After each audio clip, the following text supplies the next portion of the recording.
guys. Part of being good in this league is identifying problems and eliminating them, hopefully before they happen. But once they happen, you got to eliminate them quickly. We acknowledge that third down was an issue for us last week defensively. I thought they answered that challenge well and emphatically today. It was necessary to slow down a dangerous Browns attack, one that had been ringing up a bunch of points per game. Just can't say enough about the efforts, though, all the way around in all three phases of the game. Appreciative, and now we transition our attention toward the battle that awaits us in Tennessee. And good evening, everybody. Welcome to this Steel podcast, Steelers versus Brown post-game show of week number 6 here. Where, of course, yours truly, Charles Prodigy Richey. The Steelers go to 5-0, start off the season, and it came with a price today, as we just learn from NFL CBS writer Bryan DeArdo, who got the confirmation from Jason Canfora, who's also with CBS, that Devin Bush, his season is over. Season-ending ACL tear right there, as we just found out. Mike Hilton, who also had 3 sacks during the Steelers' first 4 games, also left Sunday's game, suffering a shoulder injury. We should expect Mike Tomlin to provide updates shortly during his weekly Tuesday press conference. For more on that, stay tuned for right there. But more importantly, the Steelers do get the victory right there. They get it in commanding fashion today against the Browns team, which I thought was a pretty hot team going into this game, just offensively.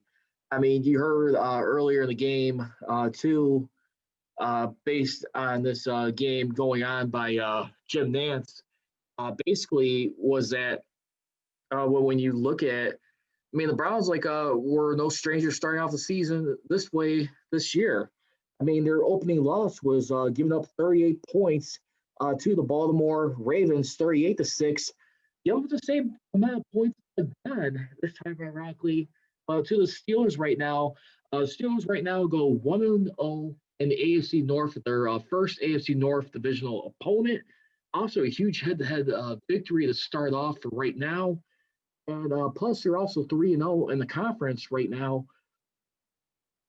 with that. And basically, I'm really going to be interested to see how this Steelers team does. How much is Bush's presence could be missed as far as in the run game defense they've been having going here.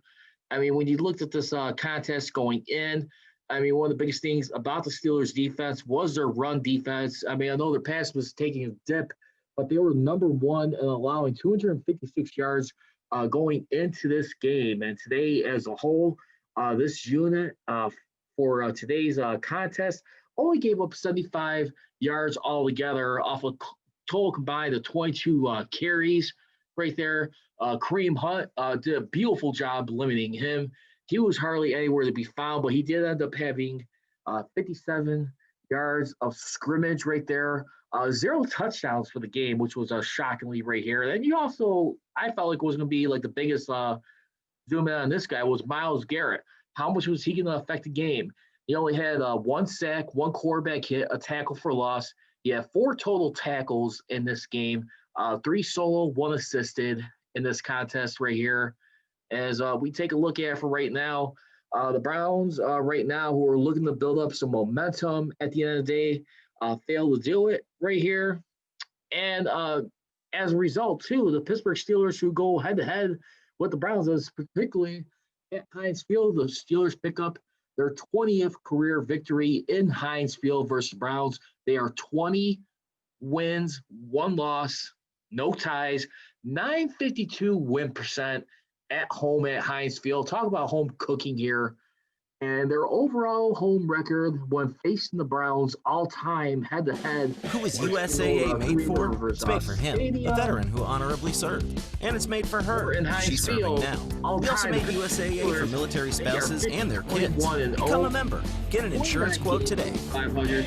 704 win percent, and there you have it right there. Hand it off to Claypool. Jet sweep left side. He's got a block. Heading for the pylon. He sneaks in. Just really made the Browns remind them touchdown, of the old Browns in some ways. Second they rushing treat them like little touchdown in as brother, many like weeks they should have for been. Chase Claypool.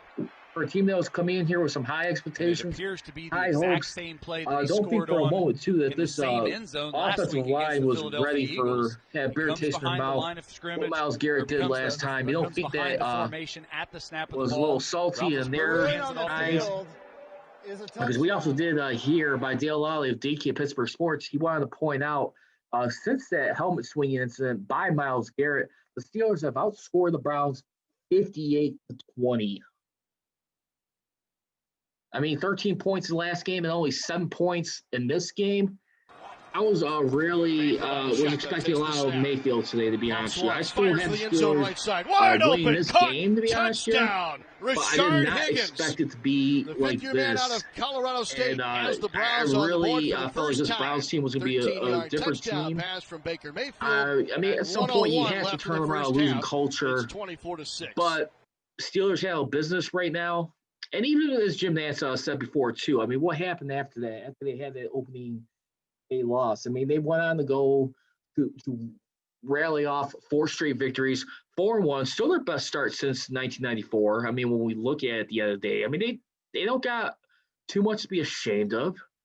But, I mean, today, I mean, they just got a real big-time reality check as far as what we look at with this team and how the Steelers are kind of like a little bit somewhere on another level for right now. We shall see.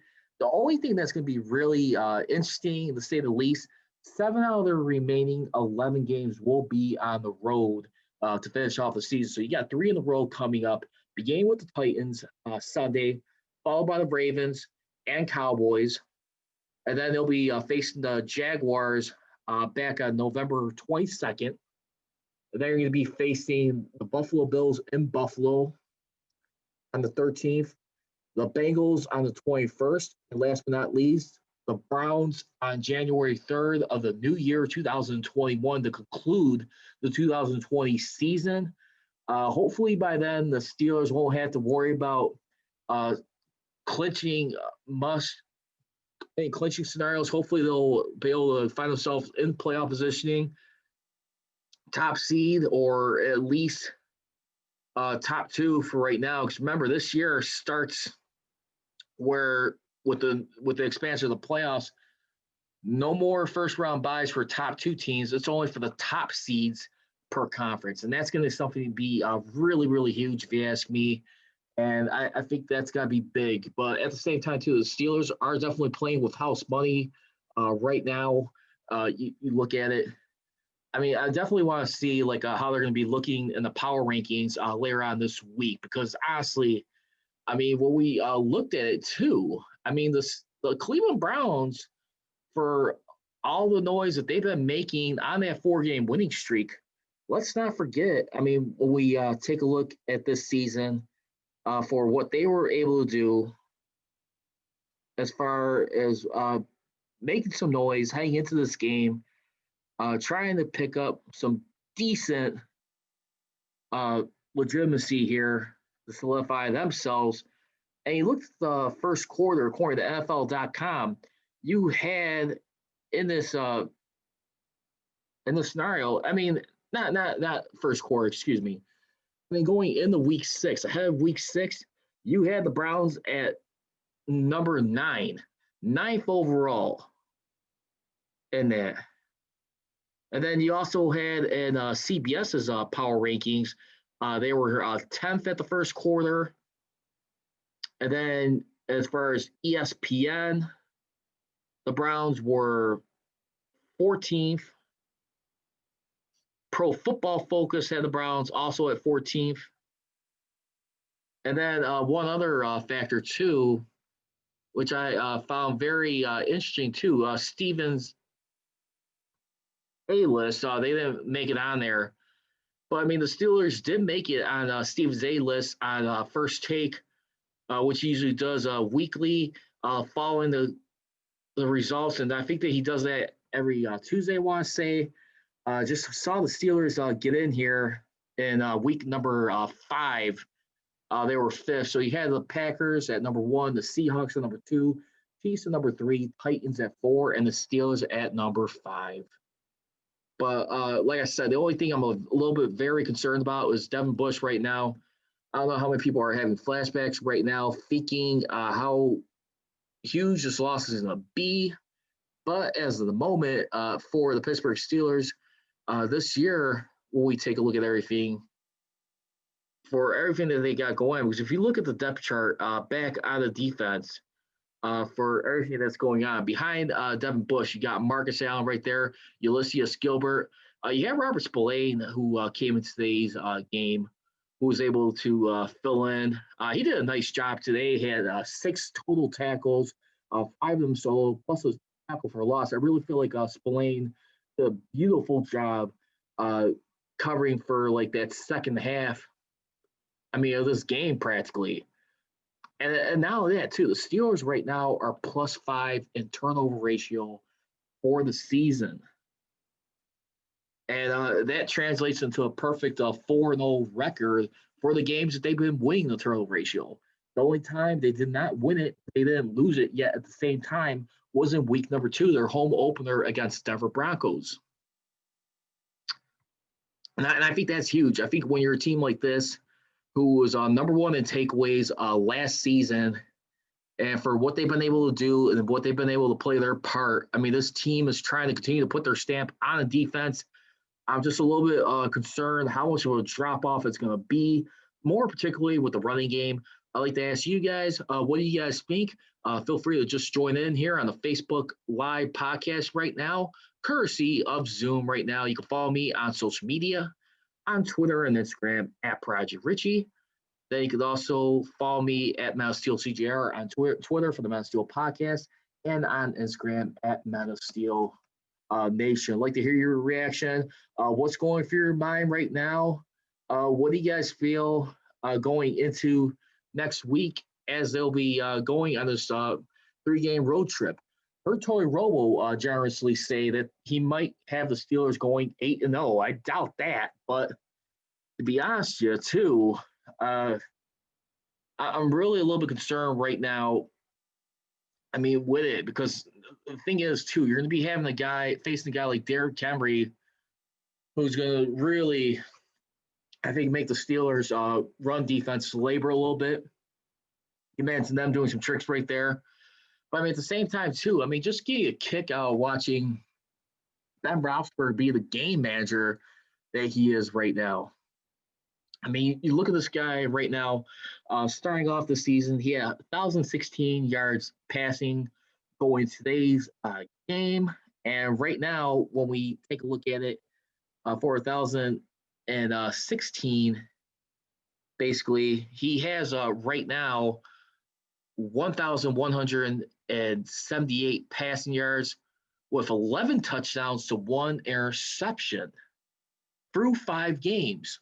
11-1, 11.0 touchdown interception ratio, which is probably arguably his best start, I would have to say, I would imagine. But also, too, I mean, also some great notes, too, here on the quarterback list, all-time wins list, as pointed out by Dale Lally.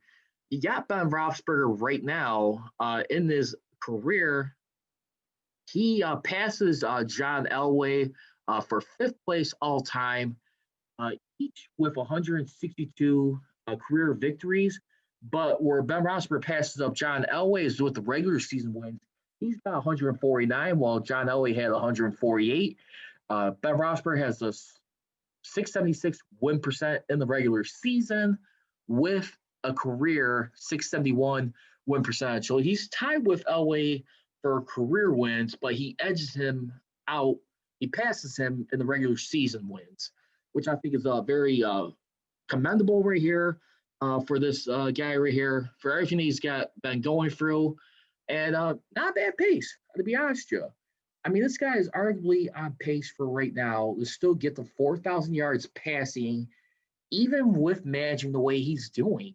I mean, this guy is truly, you see how much he has been missed. I mean, per game, I mean, he has been averaging about 254 yards a game. He has a quarterback rating of 110 to start off the season, which is damn good if you ask me. He's only been sacked, I mean, in this season right now, 8 times. I mean, eight total times for this season for 78 yards. So that's really good right there. So the line is doing a good job of, protecting them throughout. So you're giving them pretty much almost like a stack a game. I would definitely like to see if they could probably try and keep that a little bit more of a streak where they could keep them on his feet. But at the same time, you got to take what you can get right now with this win. Still holding my breath just a little bit. I mean, 5-0, it feels good, but I know at the end of the day, there's still a lot more stuff that just needs to be approved upon. I mean, how about Mika Fitzpatrick? Coming into this game, when you really look at what he's been able to do here, this guy has really been a guy who's been having some doubts by a lot of critics. Where's been Mika Fitzpatrick at? People have been trying to avoid him. Well, guess what? He got a pick six in today's game. A pick six, which I thought was incredibly huge to start off this game. It was just definitely been a long time coming here. But, when we look at it too, wow, it was just definitely one of those things right there when we saw it. It was just definitely something, a welcoming sight for sore eyes here. And I just really feel like for right now, that came when the Steelers went up 10-zip right here. It was intercepted at the Cleveland 33-yard pick six for Fitzpatrick. And that really kind of like set the tempo there earlier. Even though the Steelers did start off the game 0 for 1 in the red zone, they did finish up with a respectable 3 for 4 going into today's contest. And when you look at for the season, as far as their red zone scoring, that should put them at about like close to 63%. So right now they are 12 of 19 in the red zone to start off the 2020 season. That's the only beef I have with them on offense. Kind of reminds me back to where they were 3 years ago, but it's not where it's like towards like the bottom feeder of the pack. They're starting good in that regard. It's like the 13th worst, you could say. But I think they can find a way to continue to get going in that department. That'd be like the biggest thing I'd like to see improve. Get the red zone scoring improved. Find ways to continue this. And like I said, they're going to have their hands full the next couple of weeks. Ain't going to be no walk in the park. When you got to start off going up against the Titans, then you got to go against the Ravens and the Cowboys. And if they can find a way to at least go 2-1 in these next two games, I tell you what, that will really say a lot about this team where they are in the season. It's very rare that they start off 6-0. Right now they're doing something since the 1978 Steelers haven't done. I always say, that's great, but at the same time too, you still got to keep pace with the Baltimore Ravens. It doesn't really mean nothing for right now until you can handle business against them. Because right now, that's going to be the main event title weight fight in this. And it's going to be a main event boxing matchup versus Titans coming up next week when we look at this year. And we're going to be having a battle of two unbeatens at 5-0. The winner will pick up their sixth victory right there. It'll be in Tennessee. And you got to believe right now the Steelers will be up to the challenge. And speaking of which, Mike Tomlin, when going up against winning teams in his career, his record against winning teams, coach when being a head coach of the Steelers, 58-30-0, 659 win percent with a 505 plus point differential. So 58 victories, 30 losses. That's where we stand on there. As far as on the road since coaching his team against winning teams, he has 10 games above 500, 20-10-0. 20-10-0 for right now as we look at it. And we'll see how this continues to favor him and what happens here the rest of the way. But I got to believe for right now, this is like the best we're seeing right now in this team here. And guys, if you guys want to feel free to join in, please, you're more than welcome to do so. Again, the number is 312 312-209-2232. Again, that's 312-209-2232. You can follow me on social media, on Twitter and Instagram, once again, at Prodigy Richey. For the Mass Steel Podcast on Twitter, it is at Mass Steel CGR. And on Instagram, at Mass Steel Nation, as we continue to dissect this thing a lot more for this contest here.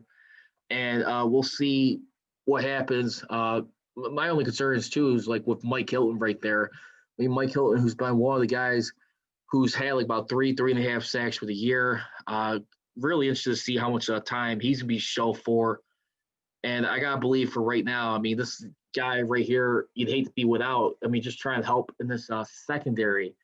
Even when we look at the Steelers this year, I mean, one of your leading takeaway leaders for the defense, as far as like what picks goes, is Steve Nelson right there, who surprisingly is doing well. He's also, I mean, so he's got like 2 interceptions for the year, which is tied for first with Mike Hilton, who has the second most takeaways on the year with a pick and the fumble recovery. So now you add Minkah Fitzpatrick to this list for right now, and we'll see where it continues to unfold for this contest here as we look at it. I mean, going into this game, going into this contest here, and we'll see how this continues to prove.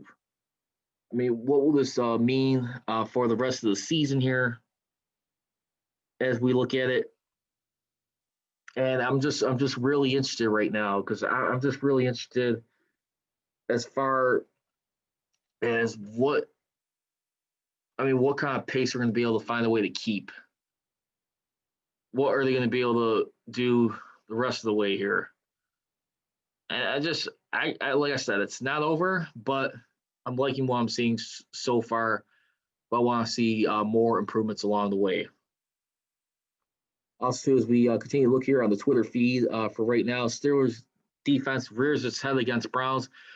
And Dale has other thoughts from Sunday's game, who covers the Steelers for DK Pittsburgh Sports here.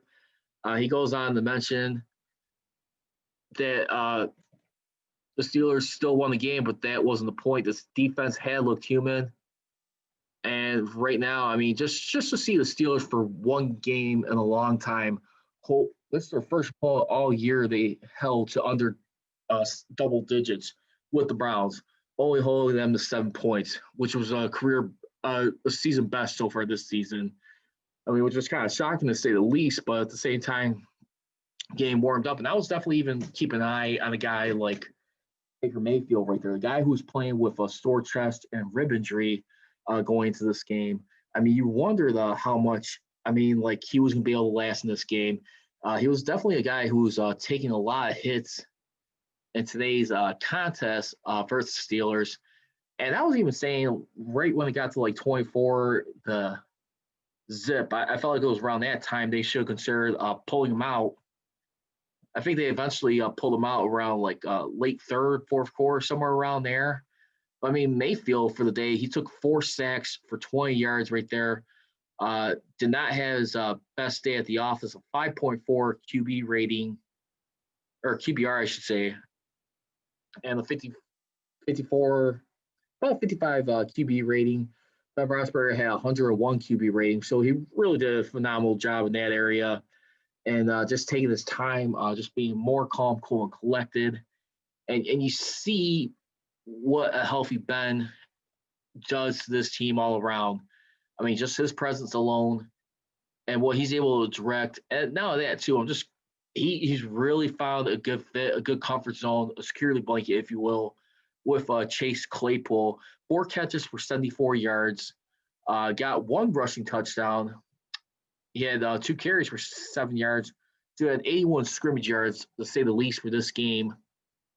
And let's go ahead and get to the game balls here as far as today's game. Offense, we'll go ahead and give it to James Conner. He led both teams in rushing yards with 101 yards off of 20 carries and a touchdown.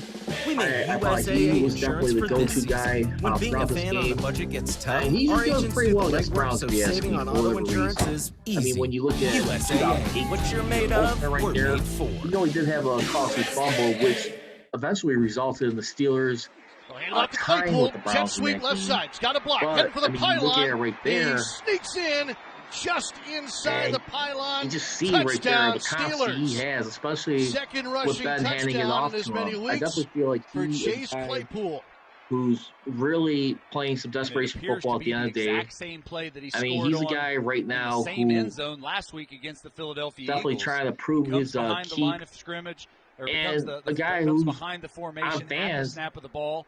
Not too sold if he's going to be the long-term future as far as like the toughness area with the physicality, being available. And those are the only things we have to see if he'll continue to be that way. We really will. I mean, it's no promise, but at the end of the day, I mean, I got to like what I'm seeing here for right now, and we'll see.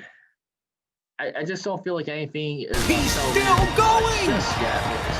Nothing outlasts Energizer Ultimate Lithium. Too, I mean, this is what you get for right now. I mean, at this point in time. Pumps once, fires for the end zone right side. Wide open, caught, I mean, the Steelers are playing their best football for the moment here. Out of Colorado State and has the Browns on the board right now who's looking to keep momentum, keep on the ropes for this point in time. And we'll see where it continues to unfold here. If they're able to maintain this momentum here and find a way to just keep pace, we really will see how this will translate if and when it does happen here.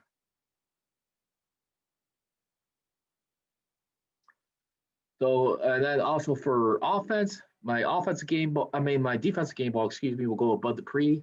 He was tied with Stephon Tuitt with 2 quarterback kicks. Also led the team with 2 tackles for losses and 2 sacks. And that's going to do it for this edition here of the Mass Steel Podcast. I'll be back here on Mondays and Wednesdays. Remember, going forward, I'll be on the airways at 8 p.m. Central Standard Time.